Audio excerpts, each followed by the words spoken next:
ADS Tamil info நேயர்களுக்கு வணக்கம். உங்கள் லக்கணத்திற்கு 9ஆம் பாவ காரகத்துவங்களில் பிரச்சனை என்றால் இங்கே சொல்லப்படும் பரிகாரத்தை நீங்கள் செய்து வரலாம். 9ஆம் பாவ காரகத்துவங்கள்: அப்பாவிடம் பிரச்சனை, அதிர்ஷ்டம் கிடைக்காமல் இருப்பது, தெய்வ அனுகூலம், குருமார்களின் ஆசீர்வாதம், இறை அனுக்கிரகம், பதவி உயர்வு, தொடை சார்ந்த பிரச்சனை, கணவன் அல்லது மனைவியின் தம்பி தங்கச்சி உறவில் பிரச்சனை. இவற்றுக்கு காரகத்துவம் வாய்ந்தது 9ஆம் பாவம்.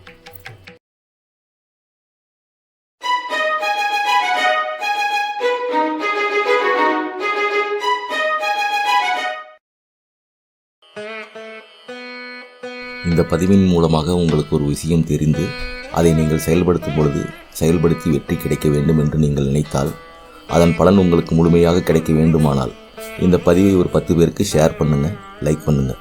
இதுவும் ஒரு பரிகாரமே. ஏனென்றால் நீங்கள் ஷேர் பண்ணுவதால் அந்த 10 பேர் பலனடைவார்கள்.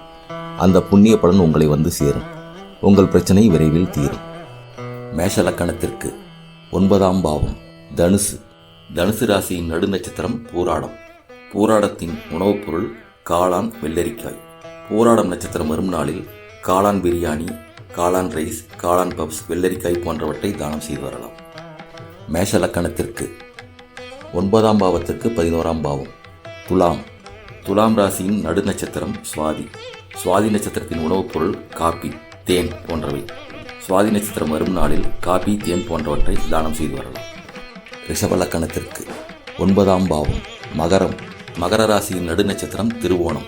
திருவோணத்தின் உணவுப் பொருள் சீதாப்பழம், கேசரி, வெற்றிலைப்பாக்கு.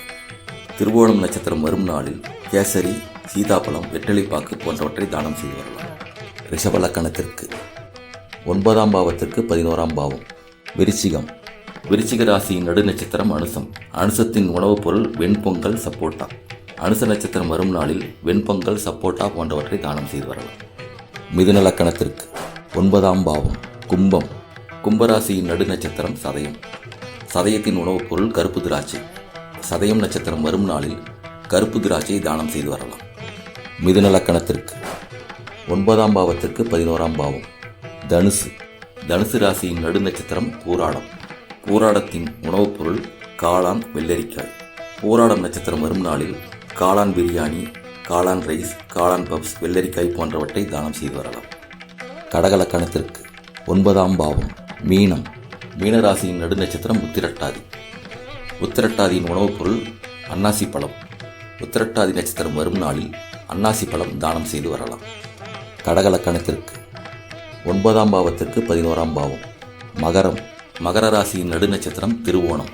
திருவோணத்தின் உணவுப் பொருள் சீதாப்பழம், கேசரி, வெற்றிலைப்பாக்கு. திருவோணம் நட்சத்திரம் வரும் நாளில் கேசரி, சீதாப்பழம், வெற்றிலைப்பாக்கு போன்றவற்றை தானம் செய்து வரலாம். சிம்ம லக்கணத்திற்கு 9ஆம் பாவம் மேஷம். மேச ராசியின் நடுநட்சத்திரம் பரணி. பரணி நட்சத்திரத்தின் உணவுப் பொருள் நெல்லிக்காய். பரணி நட்சத்திரம் வரும் நாளில் நெல்லிக்காய் தானம் செய்து வரலாம். சிம்ம லக்கணத்திற்கு 9ஆம் பாவத்திற்கு 11ஆம் பாவம் கும்பம்.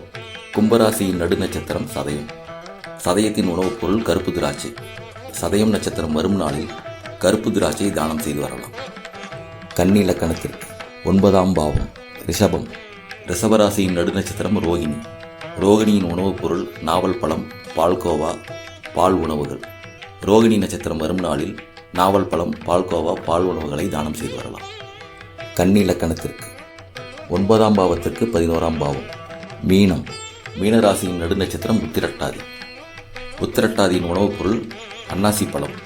உத்திரட்டாதி நட்சத்திரம் வரும் நாளில் அன்னாசி பழம் தானம் செய்து வரலாம். துலாம் லக்கணத்திற்கு 9ஆம் பாவம் மிதுனம். மிதுன ராசியின் நடுநட்சத்திரம் திருவாதிரை. திருவாதிரையின் உணவுப் பொருள் வாழைப்பழம். திருவாதிரை நட்சத்திரம் வரும் நாளில் வாழைப்பழம் தானம் செய்து வரலாம். துலாம் லக்கணத்திற்கு 9ஆம் பாவத்திற்கு 11ஆம் பாவம் மேஷம். மேச ராசியின் நடுநட்சத்திரம் பரணி. பரணி நட்சத்திரத்தின் உணவுப் பொருள் நெல்லிக்காய். பரணி நட்சத்திரம் வரும் நாளில் நெல்லிக்காய் தானம் செய்து வரலாம். விருச்சிக லக்கணத்திற்கு 9ஆம் பாவம் கடகம். கடகராசியின் நடுநட்சத்திரம் பூசம். பூசத்தின் உணவுப் பொருள் ஆப்பிள். பூசம் நட்சத்திரம் வரும் நாளில் ஆப்பிள் தானம் செய்து வரலாம். விருச்சிக லக்கணத்திற்கு 9ஆம் பாவத்திற்கு 11ஆம் பாவம் ரிஷபம். ரிஷபராசியின் நடுநட்சத்திரம் ரோகிணி. ரோகிணியின் உணவுப் பொருள் நாவல் பழம், பால்கோவா, பால் உணவுகள். ரோகிணி நட்சத்திரம் வரும் நாளில் நாவல் பழம், பால்கோவா, பால் உணவுகளை தானம் செய்து வரலாம். தனுசு லக்கணத்திற்கு 9ஆம் பாவம் சிம்மம். சிம்ம ராசியின் நடுநட்சத்திரம் பூரம். பூரம் நட்சத்திரத்தின் உணவுப் பொருள் எலுமிச்சை ஜூஸ் போன்றவை. பூரம் நட்சத்திரம் வரும் நாளில் எலுமிச்சை சாதம், எலுமிச்சை ஜூஸ் போன்றவற்றை தானம் செய்து வரலாம். தனுசு லக்கணத்திற்கு 9ஆம் பாவத்திற்கு 11ஆம் பாவம் மிதுனம். மிதுன ராசியின் நடுநட்சத்திரம் திருவாதிரை. திருவாதிரையின் உணவுப் பொருள் வாழைப்பழம். திருவாதிரை நட்சத்திரம் வரும் நாளில் வாழைப்பழம் தானம் செய்து வரலாம். மகர லக்கணத்திற்கு 9ஆம் பாவம் கன்னி. கன்னி ராசியின் நடுநட்சத்திரம் அஸ்தம்.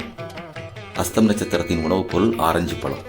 அஸ்தம் நட்சத்திரம் வரும் நாளில் ஆரஞ்சு பழம் தானம் செய்து வரலாம். மகர லக்கணத்திற்கு 9ஆம் பாவத்திற்கு 11ஆம் பாவம் கடகம். கடகராசியின் நடுநட்சத்திரம் பூசம். பூசத்தின் உணவுப் பொருள் ஆப்பிள். பூசம் நட்சத்திரம் வரும் நாளில் ஆப்பிள் தானம் செய்து வரலாம். கும்ப லக்கணத்திற்கு 9ஆம் பாவம் துலாம். துலாம் ராசியின் நடுநட்சத்திரம் சுவாதி. சுவாதி நட்சத்திரத்தின் உணவுப் பொருள் காபி, தேன் போன்றவை. சுவாதி நட்சத்திரம் வரும் நாளில் காபி, தேன் போன்றவற்றை தானம் செய்து வரலாம். கும்ப லக்கணத்திற்கு 9ஆம் பாவத்திற்கு 11ஆம் பாவம் சிம்மம். சிம்ம ராசியின் நடுநட்சத்திரம் பூரம். பூரம் நட்சத்திரத்தின் உணவுப் பொருள் எலுமிச்சை ஜூஸ் போன்றவை. பூரம் நட்சத்திரம் வரும் நாளில் எலுமிச்சை சாதம், எலுமிச்சை ஜூஸ் போன்றவற்றை தானம் செய்து வரலாம். மீன லக்கணத்திற்கு 9ஆம் பாவம் விருச்சிகம். விருச்சிக ராசியின் நடுநட்சத்திரம் அனுசம். அனுசத்தின் உணவுப் பொருள் வெண்பொங்கல், சப்போட்டா. அனுச நட்சத்திரம் வரும் நாளில் வெண்பொங்கல், சப்போட்டா போன்றவற்றை தானம் செய்து வரலாம்.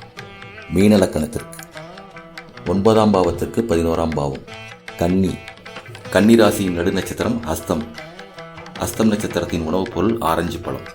அஸ்தம் நட்சத்திரம் வரும் நாளில் ஆரஞ்சு பழம் தானம் செய்து வரலாம். இங்கே சொல்லப்படும் இந்த உணவு பரிகாரம் மிகவும் சக்தி வாய்ந்ததாகும். இதை நம்பிக்கையுடன் தொடர்ந்து ஒரு 3 மாதம் நீங்கள் செய்து வந்தால் அபரிமிதமான பலன்களை பெறலாம். வெற்றி உங்களை தேடி வந்தடையும். உங்களின் சகல பிரச்சனைகளும் தீரும். உங்கள் ஆழ்மன அபிலாசைகள் நிறைவேறும். தவறாமல் அனைவரும் இதை பயன்படுத்தி பலன் பெற வேண்டுகிறேன். நன்றி.